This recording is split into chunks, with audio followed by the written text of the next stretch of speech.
ಬಸವಣ್ಣನು ನನಗೆಯೂ ಗುರು ನಿನಗೆಯೂ ಗುರು ಜಗವೆಲ್ಲಕ್ಕೆಯೂ ಗುರು ಕಣಾಬೇಶ್ವರ.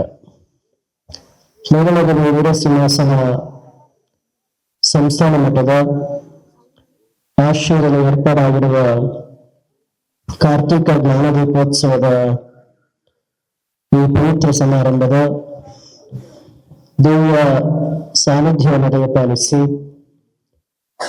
ನಿಮ್ಮೆಲ್ಲರಿಗೂ ಅಂತರಂಗದ ತಿಳುವಟಿಕೆಯನ್ನ ಹಚ್ಚಿ ಬೆಳಗಿನ ಮಹಾಬೆಳಗನ್ನ ತೋರಿಸುವಂಥ ಪವಿತ್ರ ಕಾರ್ಯದಲ್ಲಿ ನಿರಂತರವಾಗಿ ತಮ್ಮನ್ನು ತಾವು ಸಮರ್ಪಣೆ ಮಾಡಿಕೊಂಡು ಶ್ರೀಮಠದ ಸರ್ವಾಂಗೀಣವಾದಂಥ ಅಭಿವೃದ್ಧಿಗೆ ಕಾರಣಭೂತರಾಗಿರುವ ಪರಮ ಪೂಜ್ಯ ಶಿರಸ್ಥಲ ಬ್ರಹ್ಮ ಮನೆಯ ಶಾಂತಮಣಿ ದೇಶಿಕೇಂದ್ರ ಶಿವಾಚಾರ್ಯ ಮಹಾಸ್ವಾಮಿಗಳವರ ಪವಿತ್ರ ಚರಣಗಳಲ್ಲಿ ಶರಣಾರ್ಥಿಗಳನ್ನು ಸಮರ್ಪಿಸಿ, ಆತ್ಮೀಯ ಪೂಜ್ಯರು ಕ್ರಿಯಾಶೀಲರು ಶ್ರೀಮಠವನ್ನು ಸರ್ವಾಂಗೀಣವಾಗಿ ಬೆಳಗಿಸುತ್ತಿರುವ ಪೂಜ್ಯ ಡಾಕ್ಟರ್ ಬಸವರಾನಂದ ಮಹಾಸ್ವಾಮಿಗಳವರಲ್ಲಿ ಶರಣ ಸಮರ್ಪಣೆ ಮಾಡಿ, ಈ ಸಮಾರಂಭದ ಕೇಂದ್ರ ಬಿಂದುಗಳಾಗಿ ಧಾರವಾಹಿಗಳಲ್ಲಿ ತನ್ನ ಅದ್ಭುತವಾದಂಥ ಕಲೆ ಸಾಹಿತ್ಯ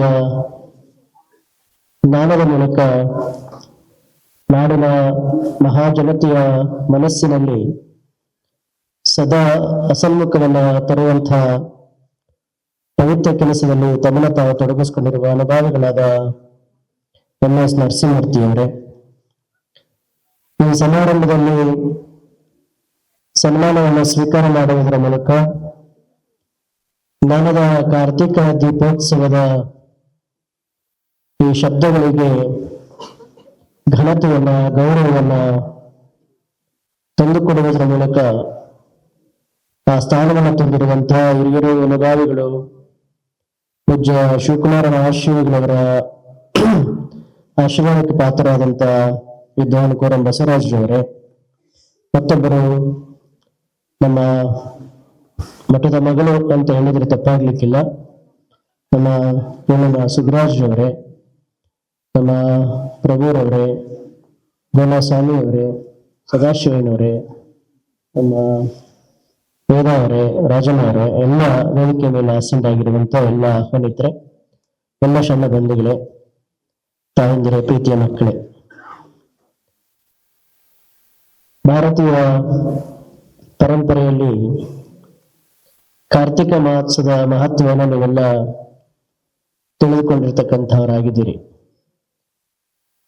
ನಮ್ಮ 12 ಮಾಸಗಳಲ್ಲಿ ಹಲವಾರು ಮಾಸಗಳಿಗೆ ಒಂದು ವಿಶಿಷ್ಟವಾದಂತಹ ಆಚರಣೆಯನ್ನು ನಮ್ಮ ಭಾರತೀಯರು ಕೊಡುವುದರ ಮೂಲಕ ಆ ಮಾಸದಲ್ಲಿ ನಮ್ಮ ಅಂತರಂಗದ ಸಂಸ್ಕಾರಕ್ಕೆ, ನಮ್ಮ ಅಂತರಂಗದ ಸಂಸ್ಕೃತಿಗೆ, ನಮ್ಮ ಪರಂಪರೆಗೆ, ನಮ್ಮ ಆಚಾರ ವಿಚಾರಗಳಿಗೆ ಮಹತ್ವವನ್ನು ಕೊಟ್ಟು ಅದರ ಮೂಲಕ ದೇಹ ಮತ್ತು ಮನಸ್ಸನ್ನ ಸೌಖ್ಯವಾಗಿಸಿಕೊಳ್ಳುವಂಥ, ತನ್ಮೂಲಕ ಜ್ಞಾನದ ಪಿಪಾಸುಗಳಾಗಿ ಅಂತರಂಗದ ಅರಿವಿಗೆ ಈ ದೇಹದ ಅಣತೆಯನ್ನ ಒಡ್ಡಿಕೊಳ್ಳುವಂಥ ಪವಿತ್ರವಾದಂತಹ ವ್ಯವಸ್ಥೆಯನ್ನ ನಮ್ಮ ಹಿಂದಿನವರು ಅನುಸರಿಸಿಕೊಂಡು ಬಂದಂತಹ ಹಿನ್ನೆಲೆಯಲ್ಲಿ ಆ ಪರಂಪರೆಯ ಮುಂದುವರಿಕೆಯ ಭಾಗವಾಗಿ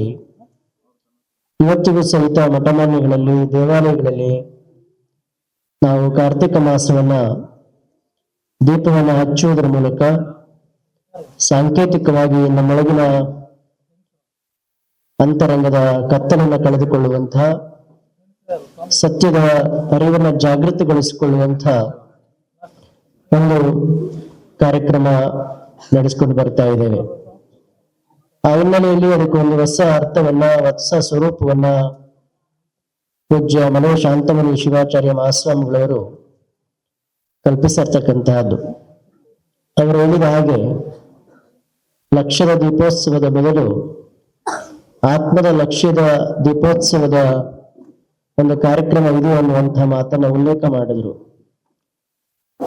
ಅದಕ್ಕಿಂತ ಹೆಚ್ಚಾಗಿ ನಾವು ಗಮನಿಸಬೇಕಾದ್ದು, ಎಲ್ಲಿ ಜ್ಞಾನ ಇರುತ್ತೋ, ಎಲ್ಲಿ ಸರಸ್ವತಿ ಇರುತ್ತೋ ಅಲ್ಲಿ ಮಾತ್ರ ಜ್ಞಾನದ ಕಾರ್ತಿಕ ದೀಪೋತ್ಸವ ಆಗ್ಲಿಕ್ಕೆ ಸಾಧ್ಯ. ಅದು ಅಪರೂಪಕ್ಕೆ ನೇರನಗರ ಮಠದಲ್ಲಿ ನೀವು ಕಾಣ್ಲಿಕ್ಕೆ ಸಾಧ್ಯ ಆಗಿದೆ. ಅದು ನಿಮ್ಮೆಲ್ಲರ ಪುಣ್ಯ ಅಂತ ಹೇಳಿ ನಾವೆಲ್ಲ ಭಾವಿಸ್ಬೇಕಾಗಿರುವಂತಹದ್ದು.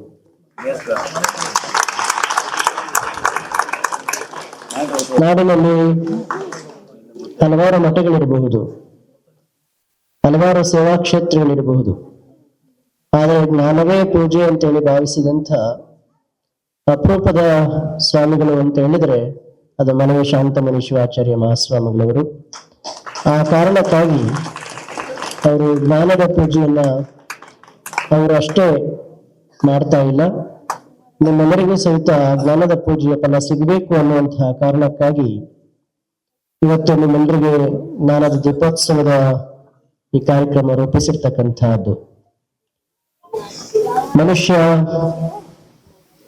ಹುಟ್ಟುತ್ತಾ ಬೆಳೀತಾ ಅನೇಕ ರೀತಿಯ ಮನುಷ್ಯನ ವ್ಯಾವಹಾರಿಕ ಜೀವನದ ಒಳಗಡೆ ತಮ್ಮನ್ನ ಪರಿಪೂರ್ಣವಾಗಿ ತೊಡಗಿಸಿಕೊಳ್ಳುವುದರ ಮೂಲಕ ನಾನು ಹುಟ್ಟಿದ್ದು ಯಾತಕ್ಕೆ, ನಾನು ಬಂದ ಕರ್ತವ್ಯಗಳೇನು, ನಾನು ಸಾಧಿಸಬೇಕಾದಂತ ಗುರಿಗಳು ಏನು ಅನ್ನುವುದನ್ನ ಈ ನಾಯಿಯ ಪರಿಧಿಯ ಒಳಗಡೆ ನಾವೆಲ್ಲ ಮರೆತ ಯಾವುದು ಸುಖ ಅಲ್ಲವೋ, ಯಾವುದು ಸಂತೋಷ ಅಲ್ಲವೋ, ಯಾವುದೋ ನಮಗೆ ತೃಪ್ತಿ ಅಲ್ಲವೋ ಅದನ್ನೇ ಸುಖ, ಅದನ್ನೇ ಸಂತೃಪ್ತಿ, ಅದೇ ಸಂತೋಷ ಅಂತ ಭಾವಿಸ್ಕೊಂಡು ಅದನ್ನ ಪಡಿಲಿಕ್ಕೆ ನಾವೆಲ್ಲರೂ ಬೆಳಗಿನಿಂದ ಸಂಜೆಯವರೆಗೂ ಶ್ರಮಿಸಿರ್ತಕ್ಕಂಥದ್ದು, ಶ್ರಮಿಸುವಂತ ವಾತಾವರಣವನ್ನು ನಿರ್ಮಾಣ ಮಾಡಿಕೊಳ್ತಕ್ಕಂತಹದ್ದು ಮನುಷ್ಯನ ಸ್ವಾಭಾವಿಕವಾದಂತಹ ಗುಣಗಳಾಗಿರ್ತವೆ. ಅಂತಹ ಸ್ವಾಭಾವಿಕ ಮನುಷ್ಯನ ಗುಣಗಳಿಗೆ ಒಂದು ಸತ್ಯದ ಅರಿವು ಜಾಗೃತಗೊಳಿಸಿ ನಾವು ಕಂಡಿದ್ದೇ ಸತ್ಯ ಅಲ್ಲ, ಅದರ ಆಚೆಯ ಒಂದು ಸತ್ಯ ಇದೆ ಅನ್ನುವಂತಹ ಬೆಳಕನ್ನ ತಿಳಿಸುವಂತ ಮಾಸ ಅದು ಕಾರ್ತಿಕ ಮಾಸ. ಆ ಕಾರಣಕ್ಕಾಗಿ ಅಲ್ಲಮರು ಒಂದು ವಚನದಲ್ಲಿ ಒಂದು ಮಾತನ್ನ ಹೇಳಿದರು. ಆ ವಚನದ ಆ ಮಾತುಗಳು ನಮ್ಮ ಅಂತರಂಗದ ಆತ್ಮದ ಅರಿವನ್ನ ಜಾಗೃತಗೊಳಿಸಿಕೊಳ್ಳಿಕ್ಕೆ, ನಮ್ಮೊಳಗಡೆ ಮನಸ್ಸನ್ನ ಅಂತರ್ಮುಖಗೊಳಿಸಿ ಅಲ್ಲಿರುವಂತಹ ಆತ್ಮ ಸ್ವರೂಪವನ್ನು ಕಾಣ್ಲಿಕ್ಕೆ ಬಹುಶಃ ವಚನ ಹೆಚ್ಚು ಸ್ಫೂರ್ತಿ ಮತ್ತು ಪ್ರೇರಣಾದಾಯಕ ಅಂತ ಹೇಳಿ ನಾವೆಲ್ಲ ಭಾವಿಸ್ಬೇಕಾಗಿರುವಂತಹದ್ದು. ಭೂಮಿ ನಿಮ್ಮದಲ್ಲ, ಹೇಮ ನಿಮ್ಮದಲ್ಲ, ಕಾಮಿನಿ ನಿಮ್ಮದಲ್ಲ, ಇವು ಈ ಜಗಕ್ಕಿಕ್ಕಿದ ವಿಧಿ, ನಿನ್ನೊಡವೆ ಎಂಬುದು ಜ್ಞಾನರತ್ನ, ಅಂತಪ್ಪ ಜ್ಞಾನರತ್ನವ ಕಡೆಗಡೆಯಲ್ಲಿ ಅಲಂಕರಿಸಿ ಆದೊಡೆ ನಿನಗಿಂತ ಸಿರಿವಂತರಿಲ್ಲ ಕಾಣ ದೇಶ್ವರ ಅನ್ನುವಂಥ ಮಾತನ್ನ ಅಲ್ಲಮರು ಅಪ್ಪಣೆ ಮಾಡುತ್ತಾರೆ. ನಾವೆಲ್ಲರೂ ಶ್ರೀಮಂತರು, ಎಷ್ಟು ಆಸ್ತಿ ಇದೆ, ಎಷ್ಟು ಹಣ ಇದೆ, ಎಷ್ಟು ಒಡವೆ ವಸ್ತುಗಳಿದಾವೆ ಅಂತ ಹೇಳಿ ಭಾವಿಸಿ ನಾವೆಲ್ಲರೂ ವ್ಯವಹಾರಿಕವಾಗಿ ಶ್ರೀಮಂತ ಅಂತ ಭಾವಿಸ್ತೇವೆ. ಆದರೆ ಅಲ್ಲಮರು ಹೇಳಿದ್ದು ಅವ್ಯಾವೂ ಸಹ ನಮ್ಮ ಶ್ರೀಮಂತಿಕೆಯ ಹೆಚ್ಚಿಕೆ ಆಗೋದಿಲ್ಲ. ಬದಲಾಗಿ ನಿನ್ನ ಒಳಗಡೆ ಯಾವುದು ಶಾಂತಿಯನ್ನು ತರುತ್ತೋ, ಯಾವುದು ಸಮಾಧಾನವನ್ನು ತರುತ್ತೋ, ಯಾವುದು ಸಂತೃಪ್ತಿಯನ್ನು ತರುತ್ತೋ ಅಂತಹ ಸತ್ಯದ ಅರಿವು ನಿನಗಿದ್ರೆ ಅದು ಶ್ರೀಮಂತ, ಅದು ಶ್ರೀಮಂತ ಅಂತ ಹೇಳಿ ಅಲ್ಲಮರು ಅಪ್ಪಣೆ ಮಾಡುತ್ತಾರೆ.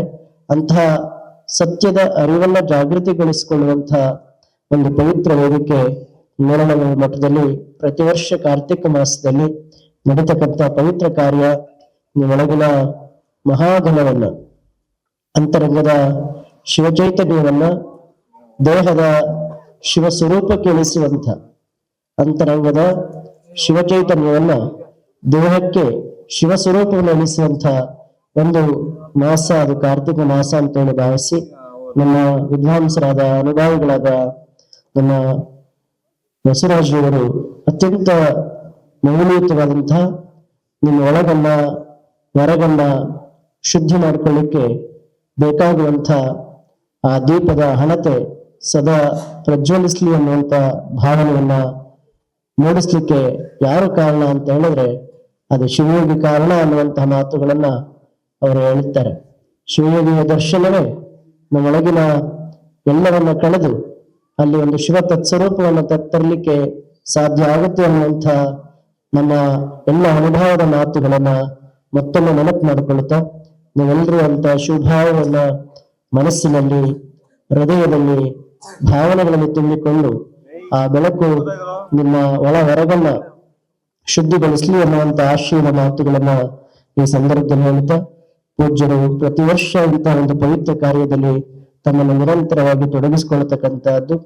ಇವತ್ತಿಗೂ ಸಹ ನಮಗೆ ಬಂದ ತಕ್ಷಣ ನಾನು ಅವ್ರಿಗೆ ಕೇಳಿದ್ದು ಚಿರತೆ ಕಾಟ ಜಾಸ್ತಿ ಬಿದ್ದಿದೆ ಅನ್ನುವಂತ ಮಾತನ್ನ ಹೇಳಿದ್ವಿ. ಬಹುಶಃ ಈ ಭಾಗದಲ್ಲಿ ಎಷ್ಟು ಚಿರತೆ ಅಂತ ಹೇಳಿದ್ರೆ ಕತ್ತಲಾದ್ರೆ ಮಕ್ಕಳು ಸಹಿತ ಆಚೆಗೆ ಬರಬಾರದು ಅನ್ನುವಂತ ವಾತಾವರಣ ನಿರ್ಮಾಣವಾಗಿರುವಂತ ಸಂದರ್ಭದಲ್ಲಿ ಆ ಎಲ್ಲ ಒಂದು ಭಾವನೆಯ ಒಳಗಡೆನೂ ಸಹಿತ ನೀವೆಲ್ಲರೂ ಇಷ್ಟು ಸಂಖ್ಯೆಯಲ್ಲಿ ಸೇರಿರ್ತಕ್ಕಂತಹದ್ದು ನಮ್ಮೆಲ್ಲರ ಶಿವಗಂಗೆಯಲ್ಲಿ ವಾಸ ಮಾಡುವಂತ ಸ್ವಾಮಿಗಳ ಪುಣ್ಯ ಅಂತೇಳಿ ನಾವು ಭಾವಿಸ್ಬೇಕಾಗಿದೆ. ನೀವೆಲ್ಲರೂ ಬಂದಿರ್ತಕ್ಕಂತಹದ್ದು ಬಹಳ ಹೆಮ್ಮೆ ಅನ್ನುವಂತ ಮಾತನ್ನ ಹೇಳ್ತಾ ನಾವು ಕೊನೆಗೆ ಮಾತಾಡ್ಬೇಕಾಗಿತ್ತು, ಆದ್ರೆ ನಮ್ಮ ಅನುಭವ ಗೊತ್ತಿಲ್ಲ. ಕೊನೆಗೆ ಯಾಕೆ ನಾವು ಮಾತನಾಡ್ದಲೇ ನಮ್ಮ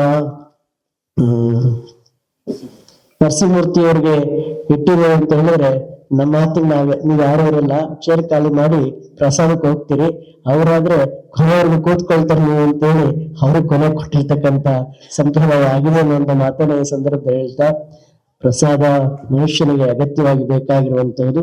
ಆ ಪ್ರಸಾದಕ್ಕಿಂತ ಜ್ಞಾನ ಪ್ರಸಾದ ನಿಮ್ಮೆಲ್ಲರ ಅಂತರಂಗವನ್ನ ಶುದ್ಧಿ ಮಾಡ್ಲಿ ಅನ್ನುವಂತ ಆಶಯದ ಮಾತುಗಳನ್ನ ಹೇಳ್ತಾ ಎಲ್ಲ ವೇದಿಕೆ ಮೇಲಿರುವಂತ ಎಲ್ಲ ಗಣ್ಯರಿಗೆ ಮತ್ತೊಮ್ಮೆ ಶುಭ ಕೋರಿ, ನಿಮ್ಮೆಲ್ಲರಿಗೂ ಶುಭ ಕೋರಿ ನನ್ನ ಮಾತುಗಳು ವಿರಾಮ ಹೇಳ್ತೇನೆ. ವಂಶ